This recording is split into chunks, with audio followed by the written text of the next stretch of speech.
Hey fellow Vault Dwellers, it's Angry Turtle, and today we are talking prefixes. So legendary effects on the first star for Commando weapons.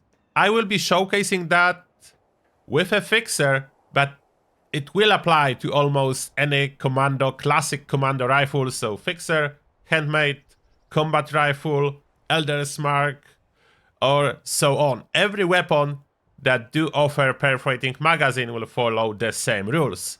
Mainly we want to see Bloodied, anti-armor. What's the difference? Including the boss fight. That was tricky for me to show a difference, so we'll take a closer look in a moment. But first, the basic enemies.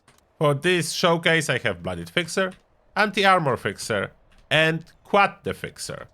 Now, we'll be testing that on level 100 super mutants inside the Westec. They are perfect test subjects. And we are starting with our Bloodied Fixer. Okay, Doggo is not a perfect test subject. They have a little bit different resistance than super mutants. So super mutant is a perfect test subject. That's the damage to the head, 340, 600. Damage that show up on the screen, unfortunately not perfect, but they give some indication. The important part is that it's 2 shots without critical to take a super mutant down. Now if I use anti-armor, again 2 shots, I will take a super mutant down. You can notice a little bit different damage numbers showing first and second shot. Okay, maybe let me do that again. 357, 549. And yes, I remove all the perks like adrenaline that can be affecting my damage and keep constantly changing them. So those perks are not here. Back to the Bloodied. And now the damage numbers, if I use the Bloodied. Where's the super mutant? Okay, the super mutant, oh here. 340 and then 600. So we can see the first shot is lower damage, but the second shot is higher damage. That's because of how the game calculates the damage resistance. Without going into too many details, the amount of damage the bullet does is calculated in the way that with enough damage per bullet, you will ignore enemy armor entirely, regardless of armor penetration and what the armor is. In practice, how I will describe it. So maybe I will give you an example. In practice, if I would be able to do 1500 damage per shot, per bullet, and I would be shooting a target with 200 damage resistance, effectively, damage resistance will be reduced to 0 as I have enough damage per bullet. I know it's kind of crazy how the armor penetration and armor generally works in Fallout universe, but that's how it is. If I will have some armor penetration, this number will be dropping. So for example, for the super mutant, if I will have 40% armor penetration, so just what I'm getting from perforating magazine, I will need to do about 800 damage per shot to achieve effective 100% armor penetration.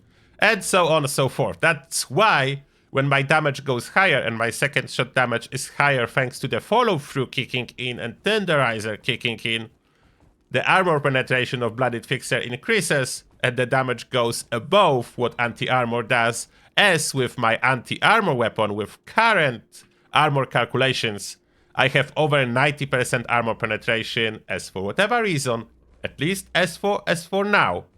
Armor penetration from the prefix, you add it to armor penetration from the perforating magazine getting 90%.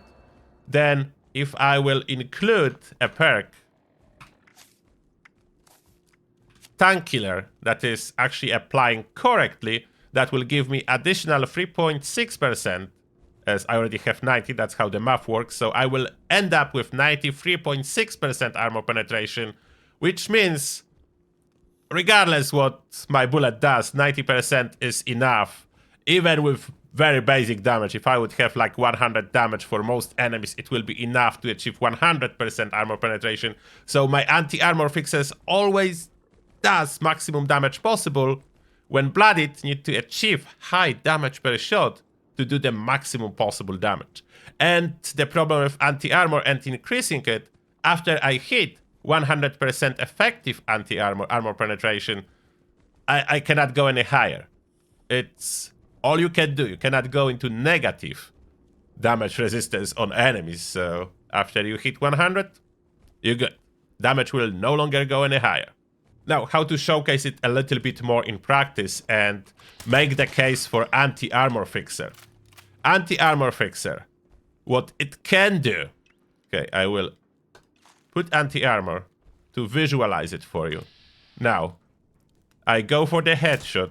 357, then 549. Now, I will kick out tank killer, so I'm losing this extra armor penetration. I'm at 90% now. And 357, 549, exactly the same. So tank killer at this spot doesn't give me any benefit. So I could run without tank killer at all and instead use max out commando card.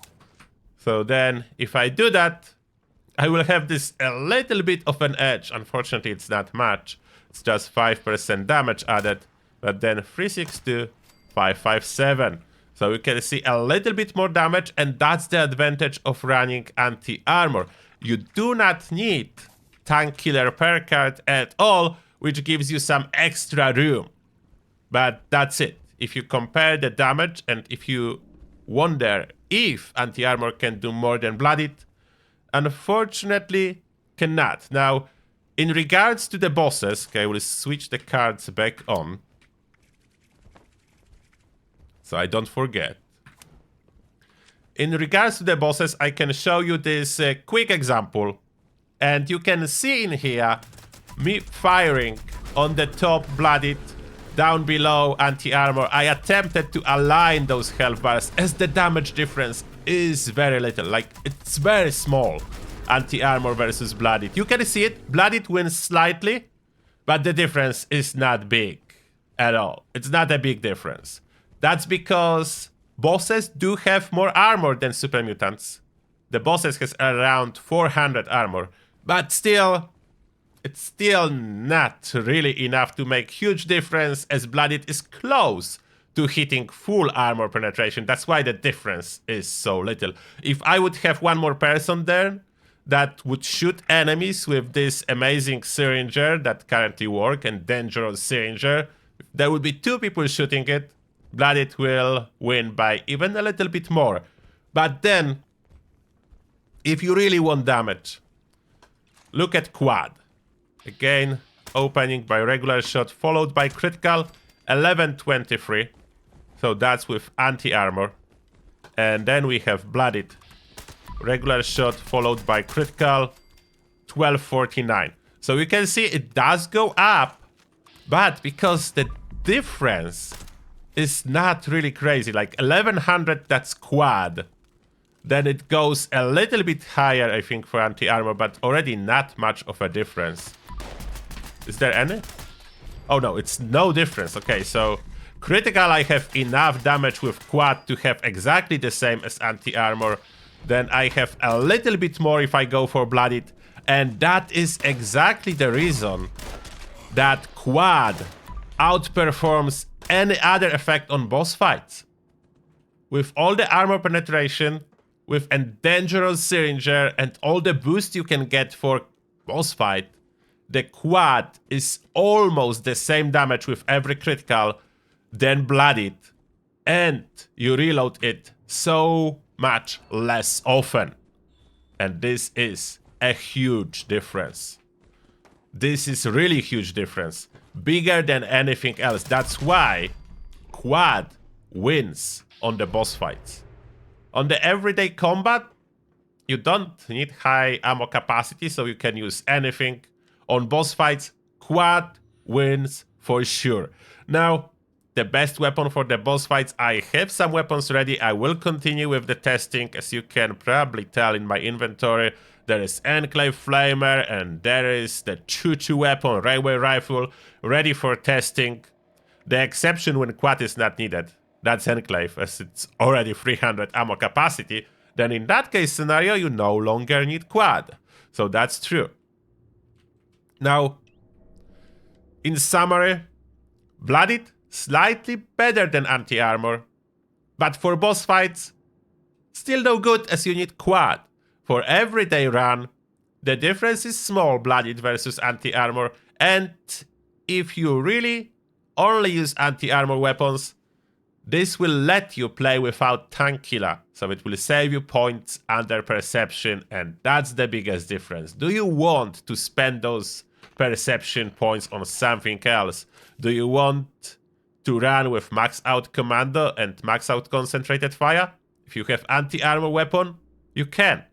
If you don't have anti-armor weapon, you do need tank killer. So that's the main difference as for now, but quad, absolute winner for the boss fights. And that being said, thank you a lot for watching, and see you all in the next one.